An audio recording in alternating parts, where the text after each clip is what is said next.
We're reading to you this morning from the New Living Translation. After this, Jesus travelled around Galilee. He wanted to stay out of Judea, where the Jewish leaders were plotting his death.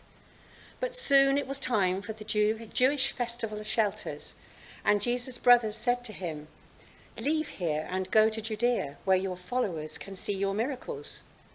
You can't become famous if you hide like this.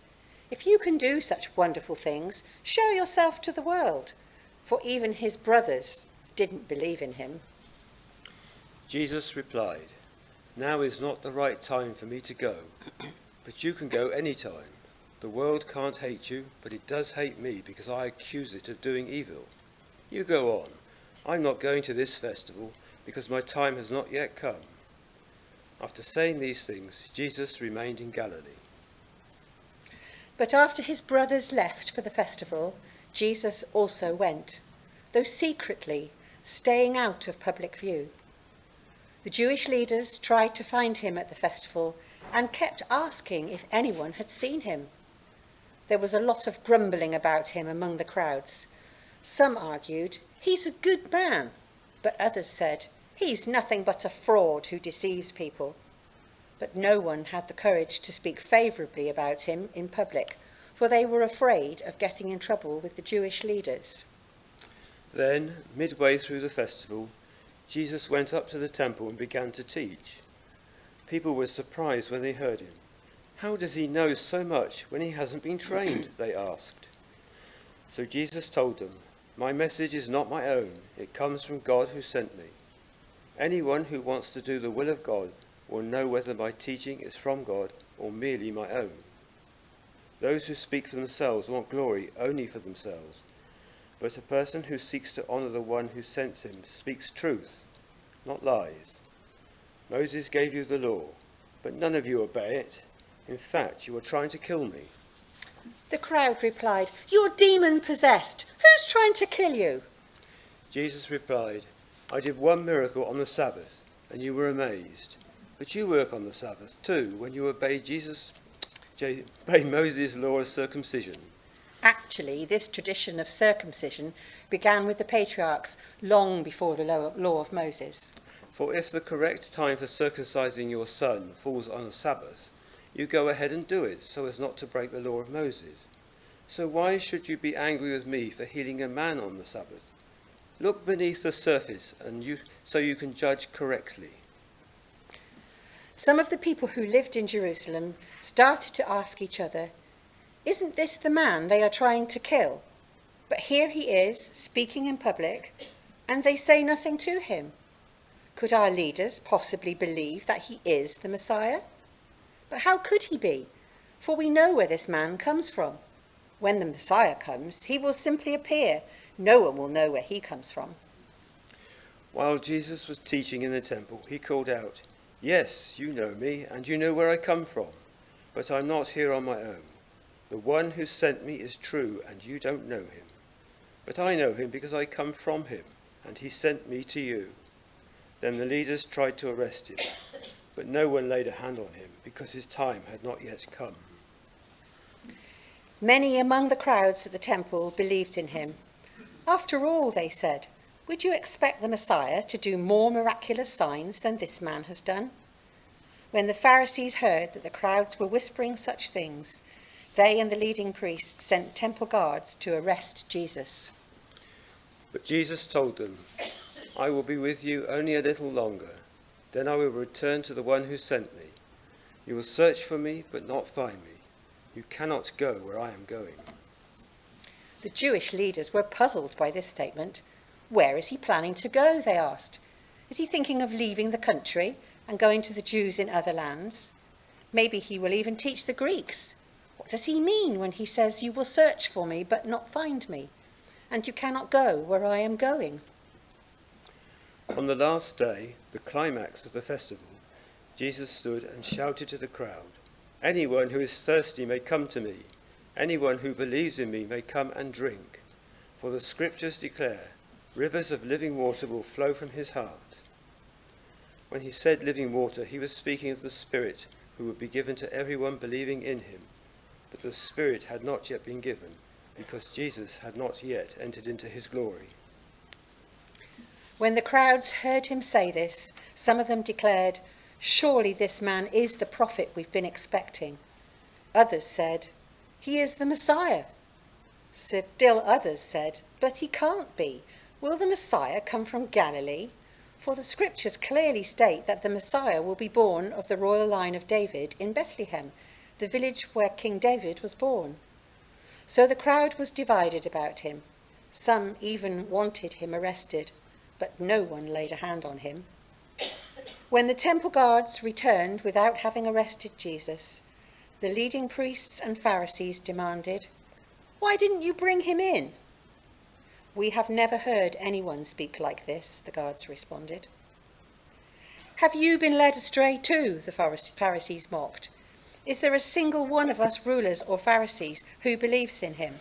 This foolish crowd follows him, but they are ignorant of the law. God's curse is on them." Then Nicodemus, the leader who had met with Jesus earlier, spoke up. "Is it legal to convict a man before he is given a hearing?" he asked. They replied, "Are you from Galilee too? Search the scriptures and see for yourself. No prophet ever comes from Galilee." Then the meeting broke up and everybody went home.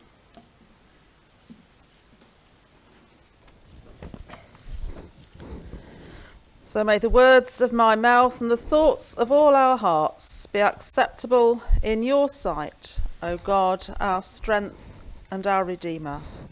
Amen. I wonder whether you have any favourite bits of Bible readings, a favourite gospel perhaps, favourite stories maybe from the Old Testament, I don't know. Or do you have a few sort of go-to verses that are always there for you at difficult times and times of celebration and things like that? I think most people do, don't they? And even people who don't go to church recognise certain things, which is why there are certain readings that keep coming out again and again at weddings and funerals and things like that. I mean, the 23rd Psalm is a typical favourite, isn't it? The Lord is my shepherd. When it comes to John's Gospel, from which we have just heard that long reading, I have a rather ambivalent relationship with this Gospel. I don't know what you think about it. There are bits about it that I absolutely love, and I think that is second to none. Nobody else could have put it like that. And then there are bits that I find quite disturbing and don't quite know what to do with them. Now then, in giving feedback, one is always supposed to give the positives first. So I'm going to give some feedback on John's Gospel, and I'm going to tell you first all the things that I think are wonderful and amazing about it. First of all, the huge, vast scope of the Gospel. Remember the Gospel's opening phrase? How does John's Gospel start? What are those first words? In the beginning, yeah. In the beginning, it takes us right back to the opening words of Genesis, and even beyond that, to the dawn of time itself. So, if you're somebody who has questions in your mind, like, when did the first star shine? Or, when did love begin? Questions like that, this Gospel will draw you into its poetry and its depth. And then I love the idea of the Word with a capital W. You know, in the beginning there was the Word. And I wonder what you hear when that is read out. It always sounds to me like such a majestic, enormous thing to say. In the beginning there was the Word. And to me that means Jesus is God speaking to you. So listen. And then another thing about John's Gospel is this imagery of light and darkness. And it's wonderful to hear those words at Christmas every year, isn't it? The light shining in the darkness, and the darkness will never put it out. And it always gives me a great sense of hope amongst whatever else is going on. those things all come from the opening chapter of the Gospel, though they also reappear at various points throughout. And there are some fantastic things at the end of the Gospel as well. Here's a couple of examples. The first witness to the resurrection was a woman, which nowadays maybe doesn't sound as momentous as it did, perhaps even a few years ago. That's very important in terms of understanding the notion of equality of all people in the church. And also, at the end of the Gospel, we're taken back to its vast scope. You will remember that in the closing few words we're told, these are just some of the things Jesus did. If they were all to be recorded, I suppose the whole world would not be able to hold all the books that would be written. That sense of wonder and enormity. And there are interesting things in between the beginning and the end as well. The I am sayings, for one thing. Things like, I am the way, the truth and the life. I am the light of the world. There are quite a few of them, aren't there? And they point back to Moses standing alone before God. Moses with his deep sense of call and not knowing how on earth he is going to cope. And saying to God, who are you? And that reply comes back to him. That statement, Yahweh, the ancient Hebrew, which you can't even translate properly. It means I am who I am, or I will be who I will be, and so on. It's just a kind of statement that says, you know, I am God and I'll always be God, so get on with it kind of thing. But that vastness of the whole thing again. So those I am statements which take us right back to the heart of God. So this gospel is clearly saying, listen to Jesus. He is God speaking to you. He is God. And the fourth gospel has other attributes too, other candidates for favourite story and favourite quotations and so on. But those are the ones that I've picked to give you a flavour of what I like about John's gospel. So back to today's reading then, which I think worked well being read together in the way that it was, didn't it? Thank you. So a little bit of background to it, and also then what makes me a bit uncomfortable about it. Did you notice, by the way, that kind of inverted theme of light and darkness that appears in this passage? Jesus' accusers here, accusing him of working in obscurity and telling him that he needs to come out and be where he can be seen. Which is rather ironic, isn't it, in the context of the gospel about Jesus as light in the darkness. And Nicodemus is here. It's always interesting, isn't it, when people pop back up again, because quite often people just make a brief appearance in the story and then we don't know any more about them. But here's Nicodemus. He was a Pharisee and a member of the Sanhedrin, which is the tribunal that dealt with the Romans, and he became a follower of Jesus. And we're going to see him again later in the Gospel, because we will see him after the crucifixion helping Joseph of Arimathea to prepare Jesus' body for burial. And then also in this bit that we heard, there's the theme that we see in several places about a prophet doesn't come from Galilee. A prophet isn't recognised in his own hometown and all that kind of thing. And I think there's another sermon to be preached one day in that about God working in unexpected ways in people that you might not expect it from. So having said all that, I still think that the reading we had is not very comfortable. To start with, it feels like things are closing in on Jesus.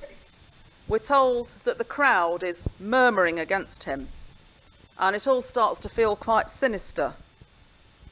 Which brings me to the reason why I'm really uncomfortable sometimes with John's Gospel. And that's because the murmurings and the sinister vibes come from, quote, the Jews. People in this fourth Gospel fall into two categories. There are the friends, being the people who follow Jesus, and the Jews, the people who don't. The friends and the Jews. The fourth Gospel was written approximately 100 years after the events described in it, at a time when this new emerging sect, Christians, was being expelled from the synagogues and the two faiths were beginning to become separate. And the community that produced the fourth gospel was in a big row with the synagogue, hence the polarisation. But if we don't notice the anti-Semitic nature of this gospel, then we can start to fall into all kinds of traps. Yes, of course, the gospel looks different post-Holocaust than it would have done before it. But anti-Semitism goes back much further than the 1920s and 1930s. It's always been there, just in little bits that you either notice or don't notice, and then they start to grow. It's always been there, and we find it here in John's Gospel. And from time to time, it creeps up on society, doesn't it? And it's creeping up on society again now, if you look at some of the things that are in the press. In John's Gospel, the Jews as a group are blamed for everything. The Jews are a sinister presence throughout the crucifixion story. And to this day, there are Christians who blame the Jews for the death of Jesus. And if you don't think about it, if you don't read it with a critical eye and see what's there in front of you, then that can easily get carried over into anti-Semitic ways of speaking and behaving. And that can never be acceptable. So what do we do about it? First, I think we learn to read everything with an open mind and critical eyes. Read everything and think it through for yourself. How does this sound, and what does it mean if we say it like this now? Secondly, take any opportunity to befriend and work with members of other faith communities, not to try and influence them or convert them or anything like that, but simply to be with them as fellow children of God. And then thirdly, I think, avoid speaking about people in general categories, because this is often divisive. Try not to think of human beings as being one group which is the norm and another group which is inferior. We do this in all sorts of ways, actually. For example, we talk about people as white and non-white, and that makes it seem that white is the norm and everything else is labelled by its shade. That's quite difficult to live with, isn't it? And that's something that I think we shouldn't be doing. Language is a funny thing. It changes over time, and sometimes we struggle to find the right words and to know how to talk about one another. But going back to the positives, because that's what you should always do at the end of a criticism, isn't it? John's Gospel does have something really important to tell us about this, if we can spot that as well. And that is that we should always speak in love. Consider these quotations, all from John's Gospel. Love each other as I have loved you. God so loved the world that he gave his only Son. If you love me, keep my commands. Words for love appear 57 times in the fourth Gospel, which is more than in the other three Gospels added together. And it's there another 46 times in the first epistle of John, which comes from the same writer. So, as with everything, we notice what's there, and we read it with a critical eye and an open mind. And the most positive thing to take is the command to love, because God first loved us.